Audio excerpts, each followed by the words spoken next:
Stay away from him. I mean it. If I see you near him again, you'll regret it. Whatever you think is happening between you and Jae-won, end it. Before I end it for you. Zara didn't blink. I don't know what you're talking about. You do. Yuri stepped closer. Close enough that only Zara could hear what came next. And if you're as smart as you look, you'll disappear before this city reminds you that you were never supposed to be here. That's enough. Both women turned. Jae-won stood at the end of the corridor. Jaw tight, eyes dark. He had heard everything. The air changed. He walked forward slowly, not toward Zara, toward Yuri. He stopped close, too close. His voice dropped to something quiet and absolute. Say one more word to her. Yuri looked up at him. She smiled. That smile that never reached her eyes. Her hand came up and straightened his collar. Slow, deliberate, intimate. Like a woman reminding a man exactly who he belonged to. I'm only protecting what's mine, Jae-won. Her eyes slid to Zara over his shoulder. She should understand that by now. Jae-won didn't move. Zara didn't move. Yuri's smile stayed perfectly in place. And nobody in that corridor said another word. If you are a fan of high school romance, this one is for you. Drop your city in the comments. Because this story is about to travel, and I want to see exactly how far it goes. You just watched a girl stand in a corridor, in a foreign city, in a school that was never built for her, and not flinch.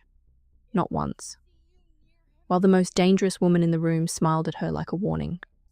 While the one person who should have stayed silent stepped forward anyway. And nobody said another word.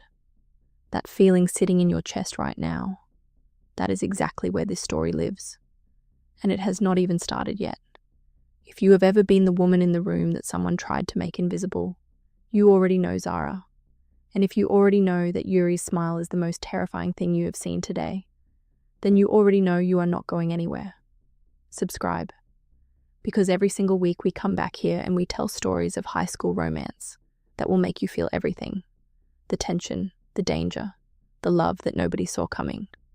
Stay with us, because what comes next will make that corridor look like nothing. Seoul hit Zara like cold water. Not because it was harsh, because it was completely indifferent. 12 million people moving in every direction at full speed, with zero interest in the fact that she had left behind everything she knew in Nairobi 48 hours ago, and was now pressing her forehead against cold glass in the back of a car, watching a skyline she never asked for blur past in the October rain. Towers of glass everywhere. Streets still loud at 10 at night. A city that had made a private agreement with sleep to simply ignore it. Her father sat beside her going through documents on his phone. He had been going through documents since the airport. He would be going through documents until the day he retired and probably long after. You'll love it, he said. Not looking up. She said nothing. There is nothing useful to say to a man who has already decided how you're going to feel. The apartment building they pulled up to was tall and glass-fronted and cold. She carried her own bags. She found her room. She sat on the edge of an unfamiliar bed in an unfamiliar city and let the quiet press against her. Nairobi was still sitting in her chest, her library corner, her friends, the specific quality of afternoon light through her bedroom window that she had never thought to describe until it was gone. She pressed her hands flat against her knees and made herself one private promise. Survive the year. Go home. She had absolutely no idea what was waiting for her on the other side of that promise. Hanguk Elite Academy had a gate, not a fence, not a simple barrier. A gate, iron detailing, a family crest mounted at the top, 2 security personnel on either side who checked passes with the gravity of people guarding something that genuinely mattered. The kind of institution that communicated money so quietly it never had to say it directly. The kind of place that had been shaping the children of powerful people for long enough to have absorbed some of that power into its very walls. Zara walked through it on Monday morning with a single backpack and the private decision to survive this year without losing herself in the process. The attention found her before she found her classroom. Not loud, the quieter kind, conversations dropping half a volume, heads turning in that careful way of people who want to look without being caught looking. She was used to it. She had been the only one in enough rooms to understand the exact difference between curiosity, hostility, and the very specific cocktail of both that expensive schools served to anything new and unfamiliar that walked through their doors. She was tall. Her skin was deep brown and smooth and striking in a way that needed nothing added, nothing enhanced, nothing performed. Her locks were thick and long, pulled back with a single band. The school uniform, deep navy pleated skirt, crisp white blouse, the gold emblem of Hanguk Elite Academy above the breast pocket, sat on her like it had always been hers. She found her classroom. She was late. She walked in, found an empty seat by the window, sat without surveying the room for approval or permission. The teacher called her name. Zara Odiambo, from Nairobi, Kenya. Present, she said, without standing, without smiling for the room, without performing newness for people who hadn't earned it. Someone behind her whispered in Korean. She caught it.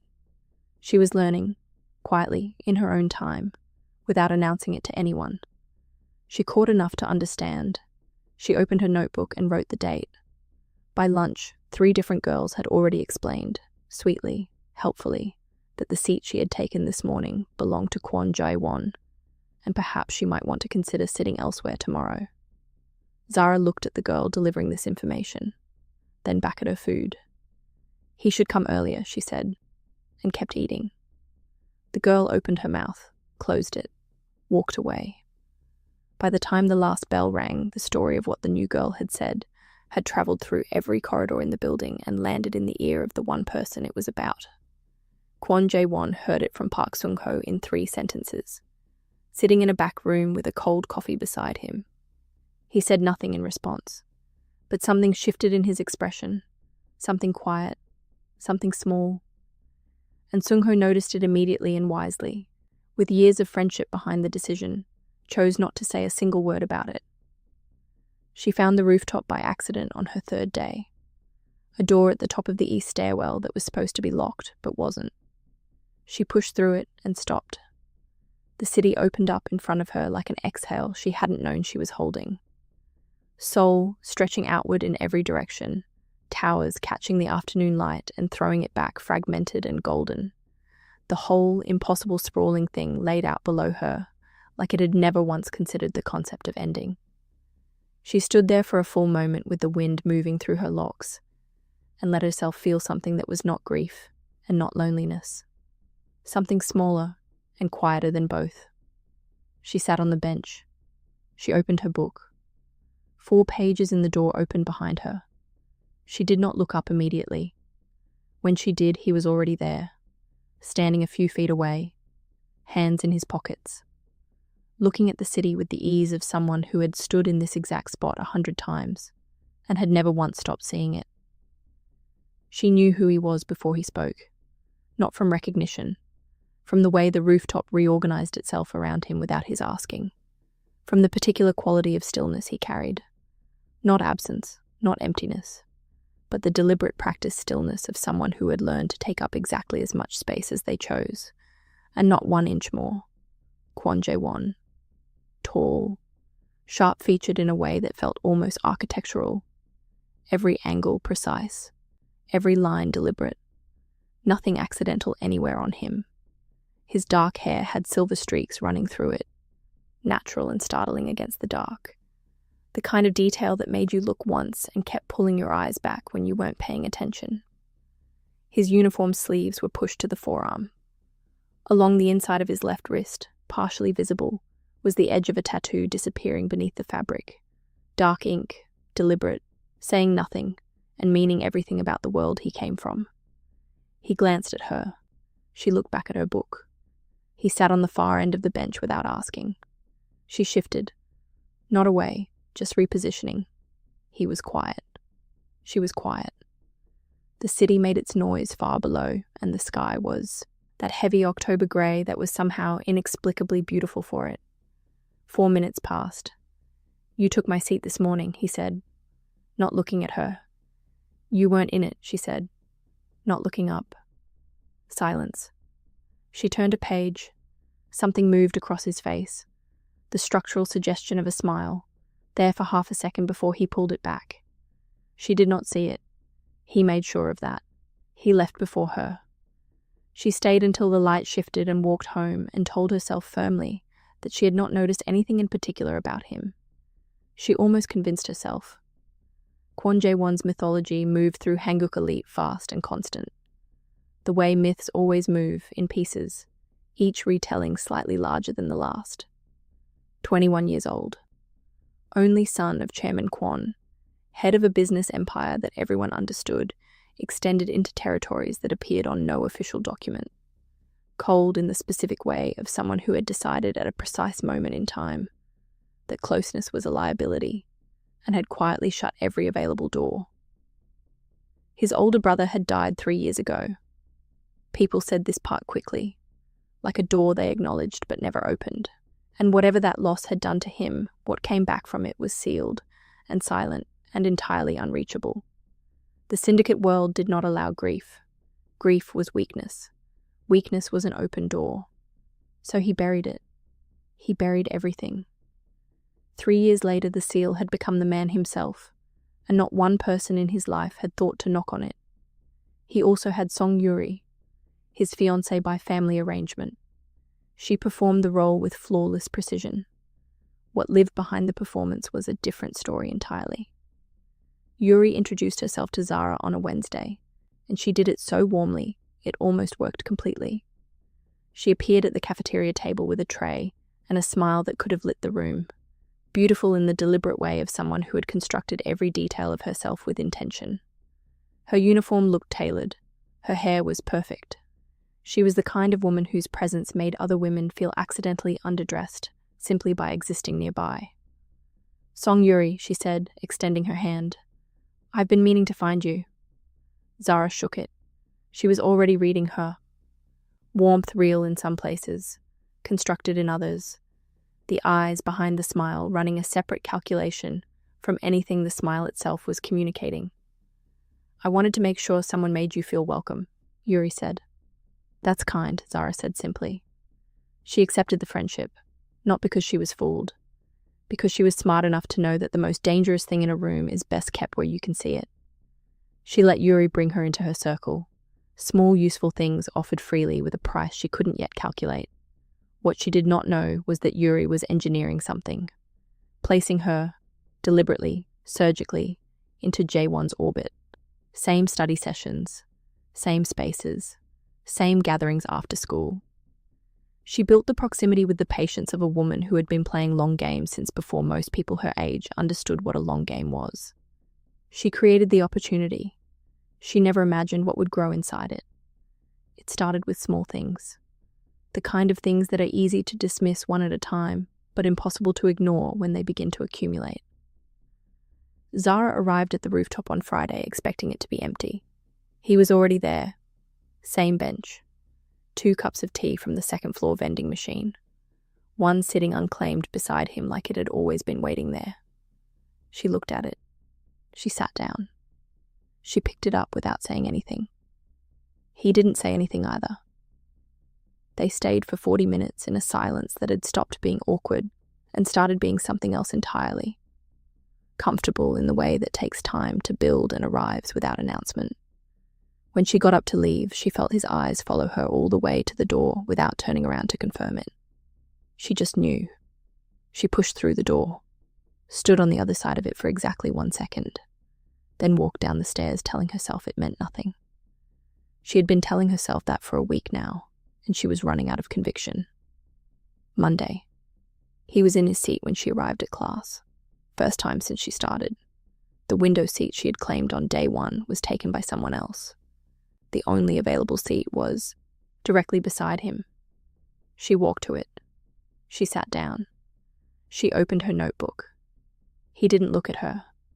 But for the entire length of that class, she was acutely, irritatingly aware of exactly how close he was. The line of his shoulder a few inches from hers. The way he wrote in the margins of his notes in handwriting that was surprisingly precise for someone who seemed to care about very little. Once, reaching for her pen, her elbow brushed his arm. Neither of them acknowledged it. Neither of them moved away. By the time class ended, she had written 2 pages of notes and retained almost none of them. She walked out without looking at him. He watched her go. Sung-ho, beside him, said nothing. He had been saying nothing for days now. He was getting remarkably practiced at it. The power went out on a Thursday night and everything shifted.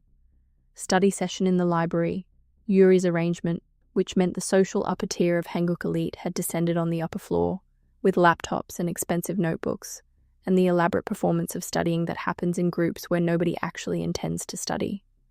Zara had come because Yuri asked, and she hadn't found a sufficient reason to refuse.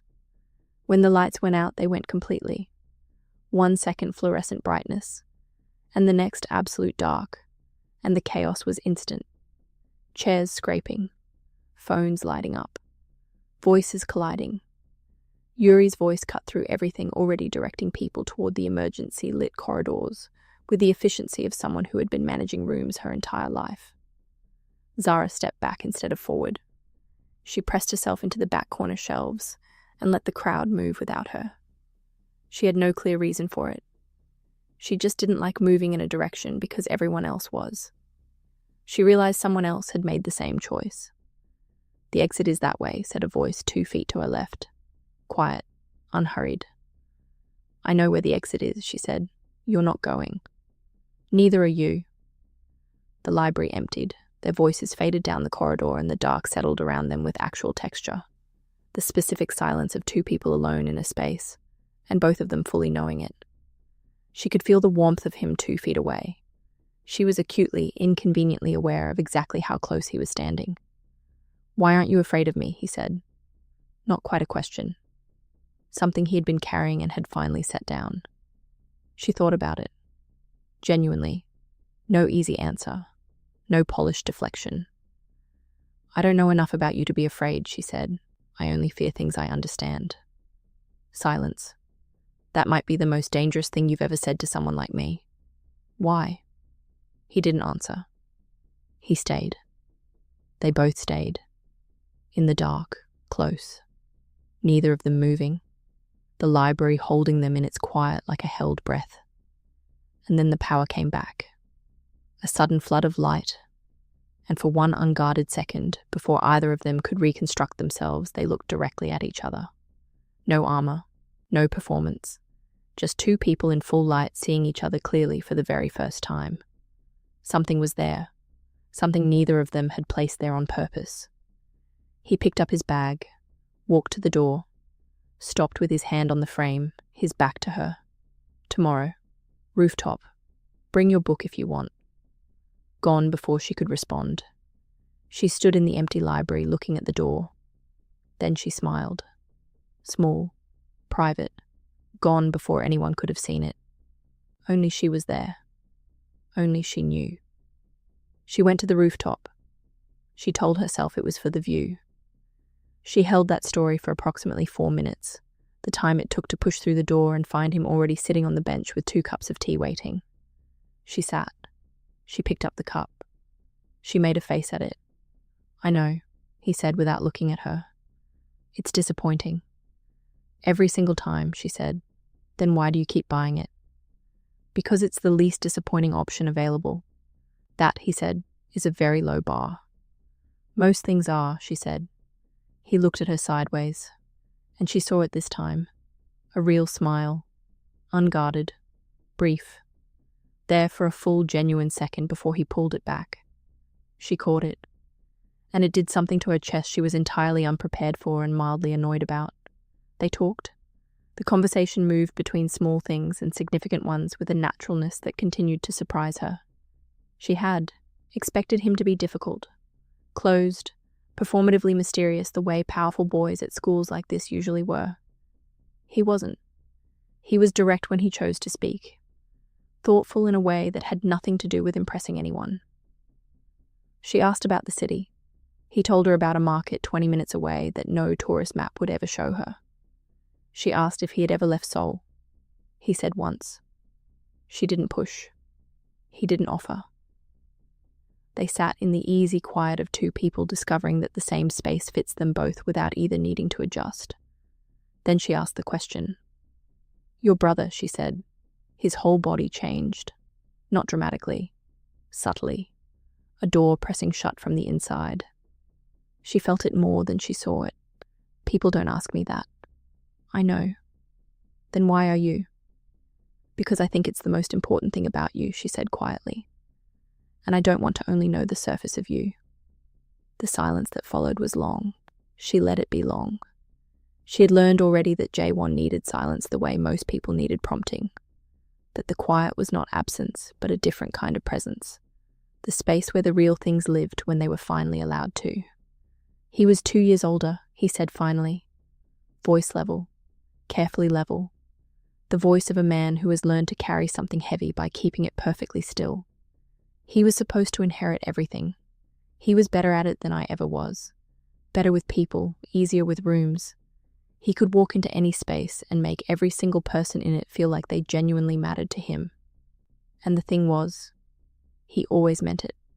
Every single time he meant it. He stopped. The city moved below them. A car horn somewhere far down. The wind moving cold between the buildings. He died, and the world moved on in 3 days. Because in this world, grief is weakness, and weakness is an open door. So I buried it. I buried everything. And then you couldn't stop burying things, she said softly. He turned and looked at her. No performance, no carefully constructed distance, just a man being genuinely fully seen by someone who was actually looking, and not knowing what to do about it because it had been so long since anyone had looked closely enough to find him beneath everything he had built on top of himself. And then I couldn't stop, he said. She held his gaze. The afternoon light did something golden with the city below them, and she was close enough to see the silver in his hair catching it. The exhaustion behind his eyes that had nothing to do with sleep. The exact precise moment when something in his expression moved from guarded to open, like a window that has been sealed for years finally, slowly giving way. She reached out. Her hand covered his where it rested on the bench between them. Warm, steady, asking for nothing in return, just present, just there. He looked down at her hand on his. He sat very still, the way a person sits when something unexpected has happened and they are deciding whether to trust it. And then slowly, quietly, in a way that cost him something visible, his fingers turned beneath hers and held on. Neither of them spoke. The city moved below them and the sky shifted toward evening, and they sat on the rooftop bench with their hands holding in the cold afternoon air. And it was the warmest either of them had felt in a very long time. He walked her to the gate. She was 2 steps away when he said her name. Zara. She turned. He stood in the late light, uniform, silver catching the last of the afternoon gold in his hair, hands back in his pockets, looking at her with the expression she was beginning to learn. The architecture of a man feeling something large that has no practiced language for it, and is not yet sure he trusts himself to try. Be careful walking home, he said. I'm always careful. I know, he said. Be careful anyway. She walked. She did not look back. She felt his eyes on her the entire way to the corner, and when she turned it, she stopped for 1 second on the other side, out of his sight, and pressed her hand flat against the wall and took one quiet breath. Then she kept walking. Fast. Like she was trying to outpace something that was already inside her chest. It didn't work. Yuri saw it from the second-floor window. 3 full minutes she stood there watching Jae-won at the gate, watching Zara walk away. She catalogued every detail, the way he stood, the expression he hadn't bothered arranging into something neutral because he hadn't expected to be observed. She had known Jae-won for years. She had never once seen him look like that. Not at anything. Not at anyone. Her jaw tightened. Once. Then her expression smoothed back into perfect arrangement. She turned from the window. She pulled out her phone. I need everything you have on the Kenyan girl, she said when the call connected. Zara Odiambo, her father, their history, why they are in Seoul. She paused. Yes, everything. By tomorrow. She hung up. She walked out of the school into the Seoul evening already 3 moves ahead of where she was standing, and calculating the distance to the fourth. The next morning, Jae-won came around the corner of the east corridor and stopped. 3 junior boys stood at Zara's locker. She hadn't arrived yet. One of them had her notebook open and was reading from it aloud in a mocking voice, while the other 2 laughed. The specific laugh of boys who have identified something they believe cannot fight back. Jae-won moved. They didn't see him until he was already there. Too close, arrived too silently, the way he always moved. The boy with the notebook looked up. Every drop of color left his face in one instant. He didn't get a chance to put the notebook down. Jae-won's hand shot out and grabbed the front of the boy's uniform shirt. One fist, clean and fast, and walked him backward until his back hit the lockers with an impact that rattled every door on both sides of the corridor. The notebook dropped. The other 2 boys froze completely. One of them made a small involuntary sound. "That," Jae-won said. His voice so quiet it was almost gentle, his face 3 inches from the boys. "Does not belong to you." The boy's mouth opened. Nothing came out. His hands were shaking visibly. "Pick it up," Jae-won said. He released him. The boy dropped to the floor, scrambling for the notebook with trembling hands, collecting every loose page, stacking them with the desperate thoroughness of someone trying to demonstrate full cooperation. His 2 friends were pressed so hard against the opposite wall, they appeared to be attempting to merge with it permanently. Jae-won looked at all 3 of them. Her locker, her desk, her name in your mouth. He let the sentence sit open and unfinished. The space where the ending should have been was more effective than any threat he could have placed there. "Go." They went, fast. One of them walked directly into the corner of the corridor in his hurry and kept moving without breaking stride. Jae-won watched them disappear and stood alone in the corridor and exhaled slowly through his nose and told himself this was a proportionate response to a clear situation. He was still standing there when she arrived. She came around the corner with her backpack on one shoulder and stopped when she saw him. She looked at her locker. Straight, closed, undisturbed. She looked at him. She looked at the far corner where the boys had urgently needed to be. She looked back at him. What happened? Nothing. Jae-won. Some boys had your notebook. It's handled. Did you hurt them? A pause. No. Good. She went to her locker, opened it, checked it. Everything exactly where it should be. She turned back to him. Thank you, she said. Don't thank me. I'm going to anyway. He looked at her. She looked back at him with that specific directness. The way she looked at a person like she had already found the thing they were protecting and had decided, out of some private form of respect, to simply wait for them to bring it out on their own. The school moved around them, students passing, voices overlapping, the ordinary noise of an ordinary morning doing absolutely nothing to touch what was happening in this specific 2 feet of corridor between them. He stepped forward, not close enough to close the distance entirely, just closer. She didn't move back. He looked at her. She looked at him. Something passed between them in that silence, wordless, unmistakable, the specific communication of 2 people who have been falling toward each other and have just, in this moment, acknowledged it without saying a single word. His hand came up, slowly, deliberately. His thumb brushed her jaw, barely contact, the very edge of a touch, there and gone. And she held completely still with her eyes on his, and the whole corridor could have been watching, and it would not have changed one single thing about that moment. He dropped his hand. He picked up his bag. He walked to class without looking back.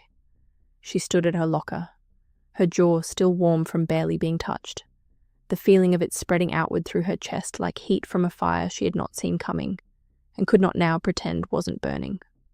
She pressed her back against the locker, looked at the ceiling, took one breath. Then she straightened, picked up her bag, walked to class. She sat down. She opened her book. She stared at the page. She could not read a single word on it, not one. Down the hall in his own classroom, Jae-won sat with his pen in his hand and his notebook open in front of him. and the faint warmth of her jaw still on his thumb. And he stared at the blank page in front of him for a long time without writing anything at all. Yuri received the file that afternoon. She sat in the back corner of the library with the printed pages spread in front of her and read through everything, with the slow, careful precision of a woman who understood that information was the most valuable currency in any room she had ever walked into. Zara Odhiambo, 19, Kenyan national. Father, Ambassador David Odhiambo, diplomatic reassignment, Seoul posting. Mother, deceased. Amara Odhiambo, born Amara Park, Korean Kenyan, died 11 years ago. Yuri stopped. Korean Kenyan. She turned the page, and the next. And when she reached the name that linked Zara's mother to a man called Lee Sung-min, she sat back slowly and felt the entire architecture of what she thought the situation was shift beneath her like ground that had been less solid than it appeared. Lee Sung-min, former Kwon syndicate accountant, vanished 12 years ago. Took something with him that the Kwon family had been hunting with quiet, relentless desperation ever since. She sat very still for a long time. This was not a diplomatic reassignment. This girl had not wandered into the wrong school. Whatever Zara Odhiambo was carrying, knowingly or not, it made her simultaneously the most valuable and the most endangered person in this entire building. Yuri gathered the pages, stood, smoothed her uniform. She made her decision in under 30 seconds, because she had learned long ago that hesitation was the enemy of advantage. She was taking this to Chairman Kwon, not out of loyalty to the syndicate, out of precision. Because this information placed in the right hands at the right moment would end whatever was growing between Jae-won and this girl, before it became something that could no longer be managed, before it cost Yuri everything she had spent years building toward, before the girl with the locks and the calm eyes and the completely infuriating inability to be intimidated became something that Jae-won could not walk away from. She picked up her bag. She walked out of the library. She walked out of the school building and into the Seoul evening, and she did not look back once. Zara noticed the car on a Tuesday evening, same route home she always took. 20 minutes through streets that had become familiar enough that she moved through them without her full attention. She was thinking about the jaw touch. She had been thinking about it for 2 days straight, and she was running entirely out of ways to frame it as something small. She paused outside a shop window, looking at something in the display. In the glass reflection behind her, a black car, idling, 40 meters back. She started walking. The car started moving. She turned a corner. It turned with her. Something cold dropped into her stomach, with a precision that had nothing to do with the temperature. She did not run. She turned into a convenience store, went straight to the back, pressed herself between 2 shelves of instant noodles and pulled out her phone. Her hands were completely steady. She noted that with a kind of distant surprise. She called him. 2 rings. Zara. There's a car following me, she said. Flat. No tremor. Silence. Then, where are you? She gave the street name. He hung up before she finished the sentence. 8 minutes.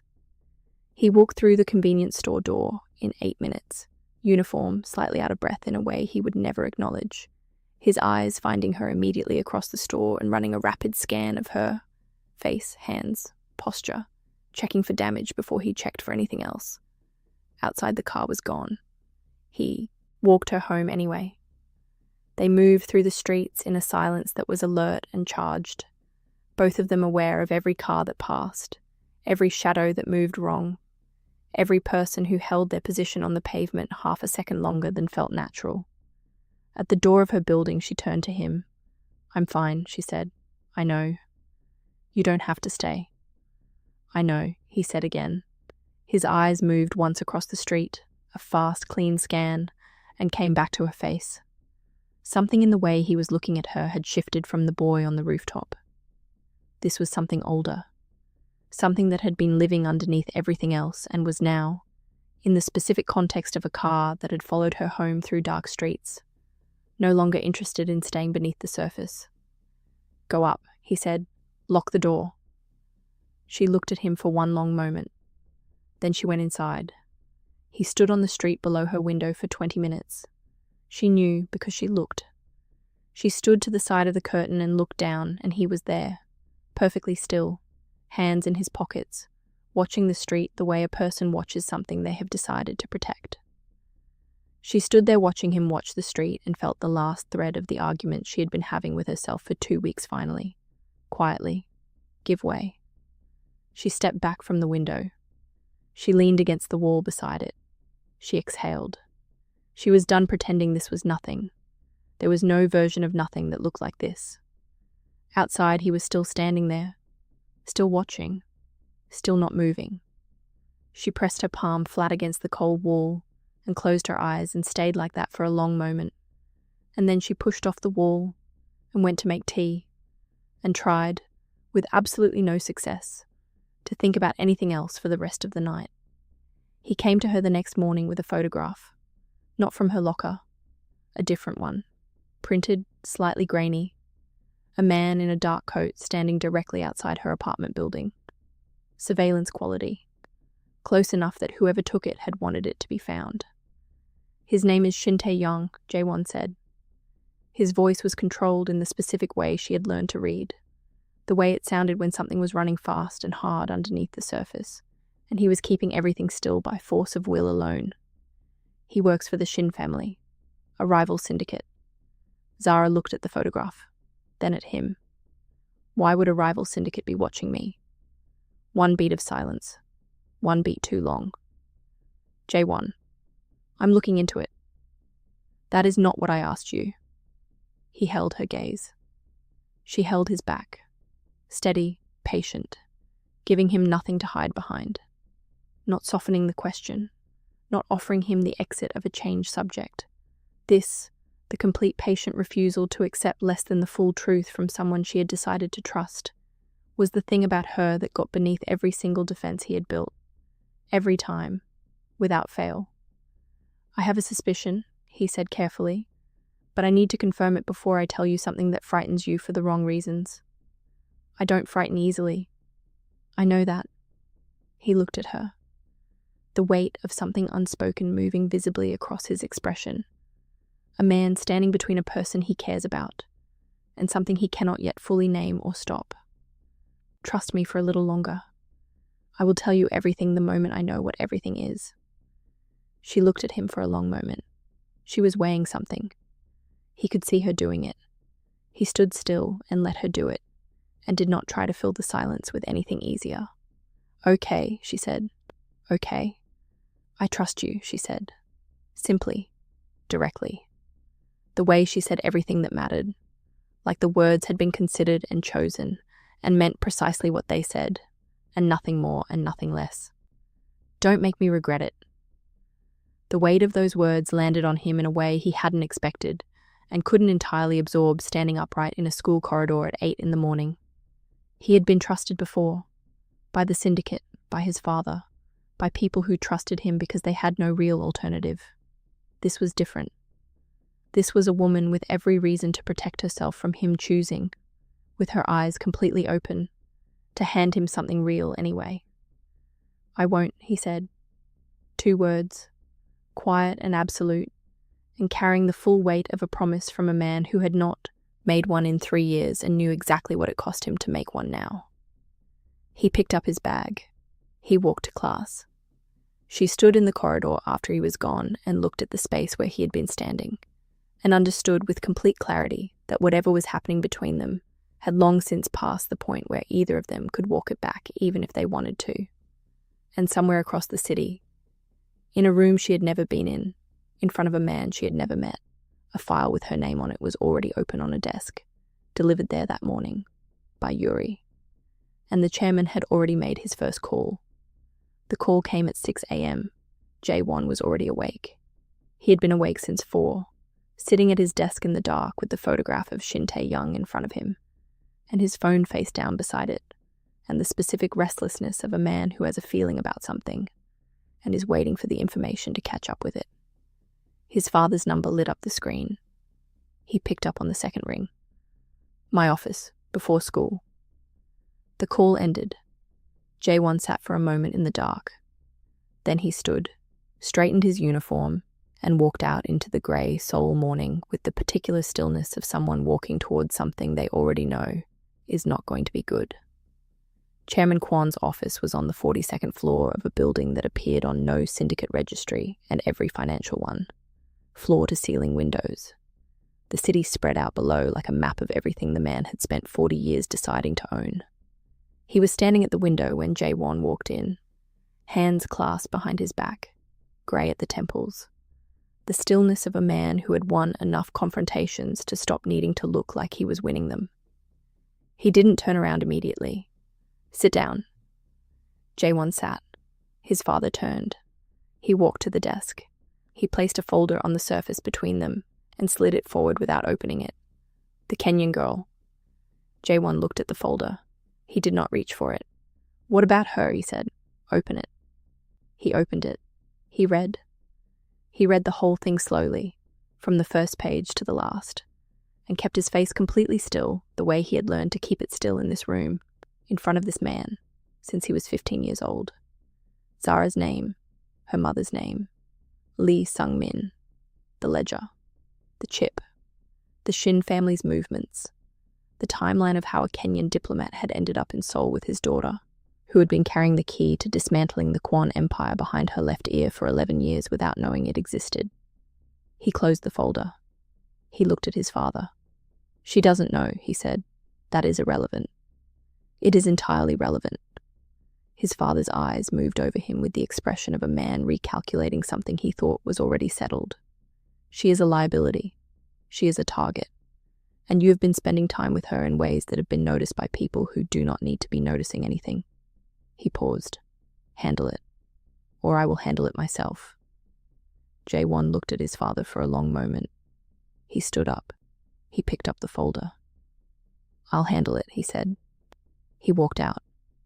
He rode the elevator down 42 floors in complete silence, and walked out into the morning and stood on the pavement outside the building, with the folder in his hand, and the city rushing past him in full, indifferent motion. He walked to the bin on the corner. He looked at the folder one final time. He dropped it in. He kept walking. He found her on the rooftop at lunch. She was already there, locks loose today, falling around her shoulders, her uniform jacket pushed up at the sleeves, her book open in her lap. She looked up when he came through the door, and something in her expression shifted. Not alarm, just attention. She had learned to read the quality of his arrivals. This one was different, and she felt it before she could name it. He sat beside her, closer than usual, close enough that their shoulders were almost touching, and neither of them moved away from it. He didn't speak immediately. She waited. "There are things happening around you," he said finally, "that you don't know about yet." She closed her book. "Tell me." "Not everything. Not yet. But I need you to trust me, and I need you to be careful, and I need you to tell me immediately if you notice anything. Anyone following you, anyone watching the building, anything that feels wrong." "Jae-won, I know," he said. "I know you want the full picture. I'm going to give it to you. But there are things I need to confirm first, so that when I tell you, you have the complete truth and not half of it." She looked at him. He looked back at her. The city was loud below them, and the sky was the pale grey of a Seoul noon, and he was close enough that she could see the tension he was carrying in the line of his jaw. The specific tension of a man who has made a decision that cost him something and is now living inside the weight of it. "Okay," she said. "Okay. I already told you I trust you." She held his gaze. That hasn't changed. Something moved through his expression. Relief and something heavier than relief. Something that carried the full awareness of what it means when trust is given freely by someone who has every reason to withhold it. His hand found hers on the bench between them. He covered it, warm and deliberate, and she turned her hand beneath his the way he had turned his beneath hers on the day she asked about his brother. They sat like that for the rest of lunch. Neither of them spoke. Neither of them needed to. And then, because the rooftop had become their space and the city was below them, and the afternoon light was doing something specific with the silver in his hair, and she was done waiting for the right moment because she understood now that the right moment was any moment she chose to make it. She turned to him. Jae-won. He turned. She kissed him, soft and deliberate and entirely unhurried, her hand coming up to his jaw, his breath catching for exactly 1 second before he kissed her back, with both hands finding her face and holding it carefully, the way you hold something you have been afraid of losing. The city moved below them. The wind was cold. None of it mattered. When they pulled back, she was still close. Close enough that she could feel his breath and see the precise moment his expression opened completely. No construction anywhere in it. Just him. Just the man underneath everything. "I've been wanting to do that," she said, "since the library." "The library," he said, when the lights came back on. "Yes," she said, "that moment." "That was weeks ago," he said. "I know," she said. "I have patience." He looked at her for a long moment. Then the almost smile, the brief, genuine, entirely unguarded one, broke through completely. She looked at it and felt something in her chest settle with a warmth she had stopped pretending wasn't there. She picked up her book. She leaned back against the bench. He stayed beside her, close, his shoulder against hers. They stayed on the rooftop until the bell pulled them back. What neither of them saw was the figure at the window of the floor directly below the rooftop level. Yuri had come looking for Jae-won with a purpose, something she had been rehearsing, a conversation she had constructed carefully on the walk over. She had seen him go up the east stairwell, and she had followed at a distance, and she had stopped at the window on the landing below the rooftop door. She saw everything, not just the kiss, though that landed in her chest with a specific impact she was not entirely prepared for. She saw the way he looked at Zara when she pulled back. She saw his hands on her face. She saw the smile, the real one, the brief, unguarded one, that she had spent 3 years beside this man and had never once seen him give to anything or anyone. She stood at the window for a long moment after they settled back against the bench, shoulders touching, Zara's book open again, Jae-won looking at the city with an expression that was entirely new on his face. She had been wrong about the timeline. This was not something she could manage or redirect or outlast. This was already done. It had already happened. Whatever she had been planning to say to him evaporated entirely. She turned from the window.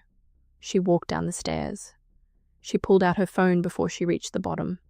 "Move it up," she said when the call connected. "Everything. Move it up." She hung up.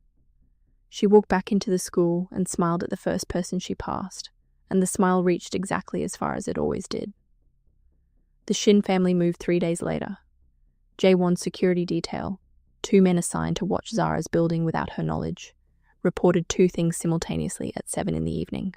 First, 2 men in unmarked clothing had been stationed outside her building since 6. Second, they were not Kwon.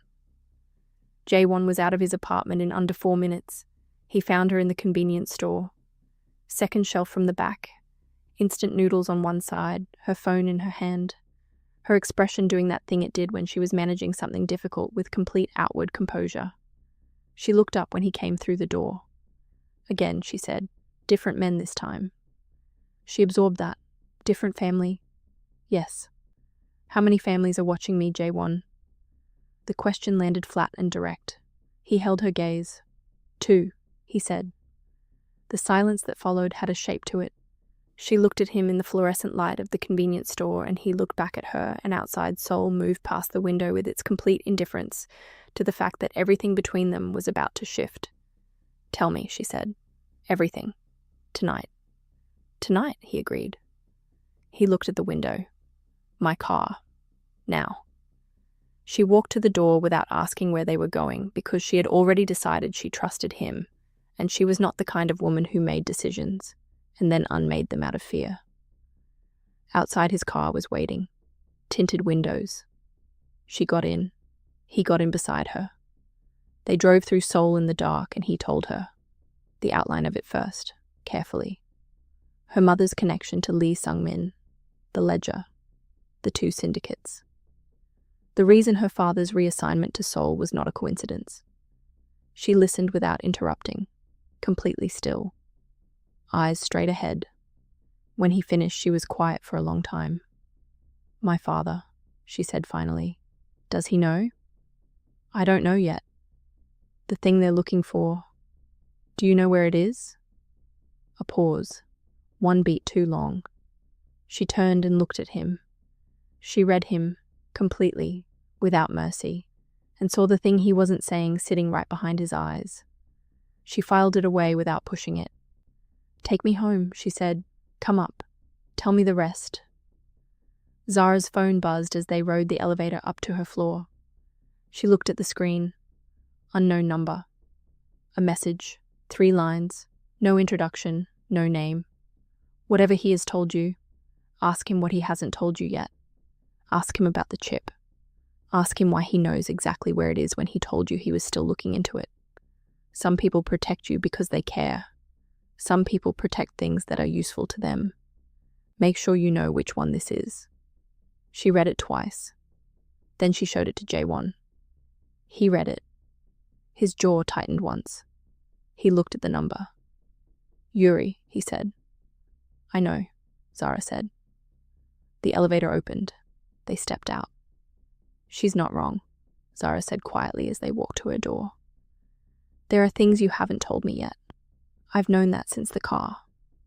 He stopped. He turned and looked at her. I know where it is, he said. He didn't pretend otherwise. He was done pretending otherwise. I've known for 3 days. I was trying to find a way to tell you that didn't make it sound like you were managing me, she said. Yes. She looked at him for a long moment. Then she unlocked the door. Come in, she said. Tell me everything. Right now. All of it. He came in. He told her everything. They sat at her kitchen table and he told her the rest. The chip. The medical implant behind her left ear. Placed there when she was 8 years old. Told it was a safety tracking device. Never questioned because her mother had explained it, and her mother was gone, and there had been nobody after that to ask. She reached up. Her fingers found the small smooth bump behind her left ear. She had felt it her whole life, pressed her fingers against it in idle moments 100 times, and now she pressed them there with the knowledge of what it was, and felt something move through her chest that was not quite grief and not quite fury, and was entirely its own complicated thing. 11 years, she said. Yes. My mother put this in me. She was protecting it, he said carefully. Protecting you by making you the carrier, because no one would search a child. She put a target on me, Zara said. She put the most important thing she had inside the person she trusted most to carry it. The silence that followed was long. She looked at her hands, at the table, and then she looked at him, at this boy who had burned a file to protect her, who had stood outside her window in the cold, who had chosen her over his father's instruction, and something in her face shifted from the composure she had been holding into something raw and more honest than composure. Her eyes were bright. She was not going to cry. She was not a woman who cried easily, and she was not going to start tonight. But the brightness was there, and it was real, and he saw it. He did not fill the silence with words or comfort or performance. He simply reached across the table and covered her hand with his and stayed there. She looked at his hand on hers. She turned it over and held on. They stayed like that until the tea went cold. Then she looked up at him. What do we do? We, he said. Yes, she said. We. Something settled in his expression. The look of a man who has been carrying something alone for so long that the arrival of another person beside him is almost too large to process. We end this, he said, on our terms. She nodded. She stood up. She moved around the table and stood in front of him, and he looked up at her from the chair, and she reached out, and her fingers touched his jaw, her palm warm against his face, and he closed his eyes for 1 second, just one, and leaned into it the way a person leans into warmth when they have been cold for a very long time. She leaned down and kissed him. Not the rooftop kiss. This one was different, deeper. The kiss of two people who have just shared something real and irreversible, and are standing in the full awareness of it together. He kissed her back with one hand coming up to her waist, warm and steady. And the kitchen was quiet, and Seoul moved outside the window, and for a suspended moment everything else ceased to exist. When they pulled back, his forehead rested against hers. "I've got you," he said quietly. "I know," she said. "I've got you too." They moved to the floor of her small living room with her laptop between them. Faster now, more urgent, building the plan with the specific, focused energy of two people who have run out of time for anything other than action. He knew the Kwon operation with the precision of a man who had grown up inside it. She brought the clarity of someone seeing it from outside. The angles his proximity had made invisible. The gaps in logic that only an outsider could find. They worked through every scenario, every risk, every exit. Somewhere past midnight, she fell asleep against his shoulder. He sat still and looked at the city and thought about everything that was coming. Then he carefully lay her down, covered her with his jacket, and walked to the door. He stopped. He looked back at her, locks spread across the cushion, face peaceful, and something moved through his chest so quietly and completely that it had no dramatic quality at all. No thunder, just the simple, settled clarity of a man who has understood something and is done pretending he hasn't. He walked out. He called Sung-ho. "I need your help," he said. "All of it." "Finally," Sung-ho said, sounding like a man who had been waiting for exactly this call. "What do we do?" Yuri received no answer to her message. She had not expected one. She had sent it because she needed Zara asking the right questions. Not to destroy what was between them. She understood now that was no longer possible. But because a girl walking into a situation she only half understood was a girl who could be used by people far more dangerous than Song Yuri. She had sent it because it was the most honest thing she had done in months. She sat in her room that night and looked at the ceiling and thought about the smile she had seen through the window. The real one. The one she had never seen. She had wanted the empire. She had always wanted the empire. She had spent 3 years building toward it with the patience and precision of someone who understood that power was assembled quietly and claimed loudly, and she had been almost ready to claim it. And then a girl from Nairobi had walked through a gate with a single backpack and sat in the wrong seat and hadn't looked up from her book, and somehow, quietly, without trying, had done the one thing Yuri, with all of her strategy and precision and careful architecture, had never managed. She had made Kwon Jae-won feel like a person. Yuri pressed her fingers flat against the desk in front of her and made her own decision. A different one from all the decisions that had come before it. Not the empire. Not the information. Not the leverage. Just out. Out cleanly. On her own terms. With enough in her hands to build something of her own that didn't require anyone else's name to stand on. She picked up her phone. She had 3 calls to make, and none of them were to anyone in the Kwon family. Yuri found Zara the next morning, not in the cafeteria. In the corridor outside the east stairwell, empty, quiet, the kind of space where conversations happen that are not meant to be overheard. Zara saw her coming and stopped. Yuri walked toward her with the energy of a woman whose patience had run out. Her uniform was perfect. Her expression was perfectly arranged. Her eyes were doing what they always did, running the calculation that lived entirely separately from everything else about her. "I think we should talk," Yuri said. "We're talking now," Zara said. Yuri stopped close. "What you think is happening between you and Jae-won? It's not what you think it is. You've said this before. I'm saying it differently now." Yuri's voice dropped. "He is protecting you. That is what it looks like from where you're standing. Care. Something real. But Jae-won protects things that are useful to him. He always has. You have something his family wants, and he knows it. And every single moment on that rooftop, every cup of tea, every conversation, stop, has been him managing you, keeping you calm. That is who he is, Zara. That is what he does." Zara stood completely still and looked at Yuri with those deep, steady eyes, and the expression that had made more dangerous people than Song Yuri uncomfortable. The expression of a woman who is listening fully and will not be rushed into a reaction. "If that were true," she said finally, "why would he burn the file?" Yuri's expression moved, just slightly, just enough. "What file?" she said. "I think you know," Zara said. The silence between them changed quality entirely. Yuri was recalculating. Zara could see it happening behind the perfect arrangement of her face. And whatever she was recalculating was not landing the way she had planned. "You should be careful," Yuri said. Still smooth, still precise, but something underneath had shifted. "About who you trust in this city." "I am," Zara said. "Very careful." She walked past her and down the corridor without looking back. "That's enough." Both women turned. Jae-won stood at the end of the corridor, jaw tight, eyes dark. He had heard everything. The air changed. He walked forward, not toward Zara, toward Yuri. He stopped close. Too close. His voice dropped to something quiet and absolute. "Say one more word to her."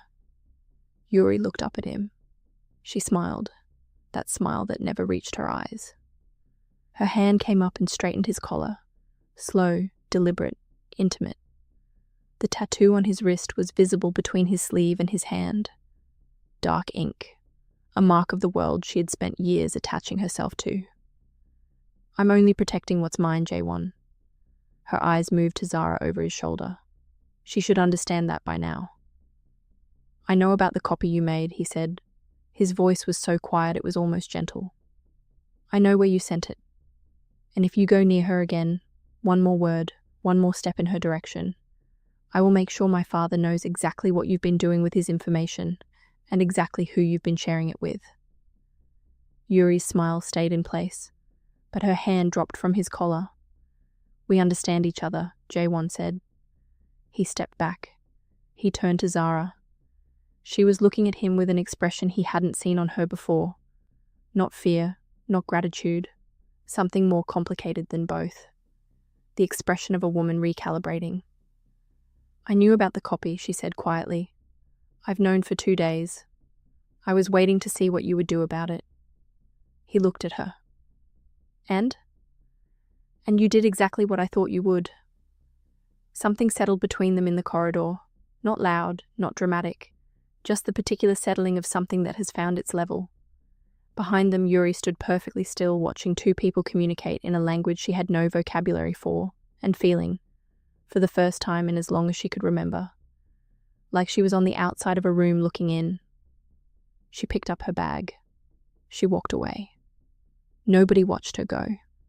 He walked Zara to the corner where their paths diverged, and they stopped in the space between going and staying. "Tonight?" He said, "I tell you everything, all of it." "You already told me everything," she said. "Then tonight we plan." She nodded. She started to turn. "Zara." She turned back. He was looking at her with his most honest face. No armor, no distance, just him. The rooftop, the tea, everything. None of it was strategy. "I know," she said softly. "I've known that for a while." She held his gaze for one more moment. Then she stepped forward and kissed him, right there in the corridor, brief and warm and deliberate, and pulled back and walked to class without another word. He stood at the corner and watched her go, and the feeling in his chest had no name that fit inside a school hallway. And so he simply held it there and let it exist, and walked in the opposite direction. Zara's father disappeared on a Thursday. Not violently. He simply did not come home from the embassy at his usual time, and when she called his phone, it went immediately to a message that was not his voicemail. She stood in the kitchen with her phone in her hand and the cold dropping into her stomach that she recognized now. The specific cold of a situation crossing a line it had not crossed before. She called Jae-won. One ring. "I know," he said. "You already..." 20 minutes ago. Don't leave the apartment. Jae-won. Zara. Please. 20 minutes. He was there in 15. He came through the door, and she was already dressed. Shoes on, bag over her shoulder, locks pulled back, jaw set with the expression that meant she had already made a decision and was waiting for the world to catch up. "Don't," he said. "They have my father," she said. "I know. We are going to get him back. Both families," she said. "Kwon and Shin. I want to be in the room with both of them. Together." He stared at her. "I have what they want," she said. Her voice was completely level. I am the only person in the city with real leverage. Not you, not your father, not the Shin family. Me. And I intend to use it. That room will have armed men in it, I know. 2 of the most dangerous men in Seoul. I know. And you want to walk in there in your school uniform and… Yes, she said, because that is exactly what stops them. Not another threat. Not another gun. Me. A 19-year-old girl in a school uniform. The last thing anyone in that room is expecting. Telling them exactly what this costs them if they don't give me my father back. He looked at her for a long moment. He thought about every decision that had brought him to this kitchen at this specific moment with this specific woman standing in front of him with her bag on her shoulder, and her chin level, and her eyes completely clear. I'm coming with you, he said. I know, she said. And for just one moment, one brief real moment, something in her expression opened completely. Not bravado, just her. The girl from Nairobi who had not asked for any of this and was going to walk through it anyway because her father was on the other side. He stepped forward. He pulled her in, arms around her, her face against his chest, and held her, firmly, like something he intended to keep. She held on. 30 seconds. She counted them. Then she stepped back. She straightened. Let's go, she said. The room was everything he had described. Long table, dark walls, 12 men positioned around the perimeter with the specific stillness of men who are paid to be ready and are always ready. Chairman Kwon on one side of the table, Shin Jae-hak on the other, older than she had imagined, quieter. The kind of man whose danger lived entirely in his patience and had never needed to live anywhere else. The door opened. Zara walked in, still in her school uniform, white blouse, deep navy pleated skirt, the gold emblem of Hanguk Elite Academy above her breast pocket. Her locks pulled back, her chin level, her hands completely still at her sides. The room went silent. Chairman Kwon looked up. Shin Jae-hak set down his glass. She spoke first. You want what's behind my ear. Her voice did not shake. It landed in the room the way a stone lands in still water. Clean, precise, the ripples spreading before anyone could stop it. Neither of you gets it unless my father walks out of this city with me. Tonight. Alive. With every document that has his name on it burned. Every copy. Every record. Gone. Shin Jae-hak tilted his head. You walked in here, he said slowly, wearing a school uniform. Yes. And you are making demands. Yes. A guard on the right side of the room moved, not toward the door, toward her. 3 steps, fast and decisive, before anyone else in the room had processed what was happening. His hand was already reaching for her arm. It never got there. Jae-won came through the door. He crossed the room in 4 steps and his hand closed around the guard's wrist. One hand, clean and complete, and stopped him so absolutely that the guard's momentum died entirely on the spot. The room froze.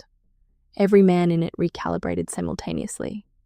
Jae-won held the guard's wrist for 1 long second, his eyes moving across the room in a single sweep that communicated everything without a word. And then he released him, and the guard stepped back and did not move again. The room was completely still. Jae-won walked until he was standing beside Zara. Not in front, not shielding her. Beside her. Equal. His father looked at him. You knew she was coming here. No, Jae-won said, but I knew where she would go. Chairman Kwon stood. He walked around the table slowly, 40 years of authority in every step, and stopped 3 feet from Zara and looked at her the way you look at something that has surprised you so completely, you haven't yet decided whether to respect it or destroy it. Do you know what I do to people who walk into my rooms and make demands? Zara held his gaze. Do you know what I'm carrying? She said back. A second guard moved from the left wall, toward her, faster than the first, deliberate, committed, a man who had been given a silent instruction from somewhere in the room and was acting on it. Jae-won's hand shot out. He stepped into the guard's path and grabbed the front of his jacket with one fist and stopped him completely, the impact of the stop audible in the silence of the room. and looked at him with an expression that required no words at all. The guard went still. "Nobody in this room touches her," Jae-won said. Not loud, not theatrical. The voice of someone who has made a decision so complete, there is no negotiating with it. His eyes moved to his father. Nobody. The room held its breath. Chairman Kwon looked at his son. He looked at the son with the silver in his hair, the son who had burned the file, the son who had just stopped two of his own men in a room full of weapons and done it without raising his voice. Something moved across the chairman's face, complex and unreadable and entirely private. He nodded once, barely perceptible. Both guards stepped back. Shin Jae-hak, who had not moved once since Zara walked through the door, picked up his glass again and took a slow, deliberate sip and set it back down. "State your terms," he said. Zara stated them, her father. Released. Tonight. Full immunity for both of them, guaranteed by both families and binding on both sides. Every document with either of their names destroyed. In exchange, she would hand over the chip, voluntarily, peacefully, with full cooperation, and both families would have equal access to what it contained. Neither could use it against the other without the other using it back. Mutual destruction as mutual guarantee. A cold peace held in place by shared consequence. The room was completely silent when she finished. Shin Jae-hak looked at Chairman Kwon. Chairman Kwon looked at Jae-won. Jae-won did not look at his father. He looked at Zara, and the look on his face was something that everyone in that room saw and understood, and that had no place in any negotiation any of them had ever been part of before. "Agreed," Chairman Kwon said. Shin Jae-hak was quiet for 3 seconds. Then, "Agreed." Her father walked through the door 40 minutes later, unhurt, shaken in the specific way of a man who has just understood the full dimensions of a situation he thought he was managing. He saw Zara across the lobby, and she crossed it and held him, and he held her back.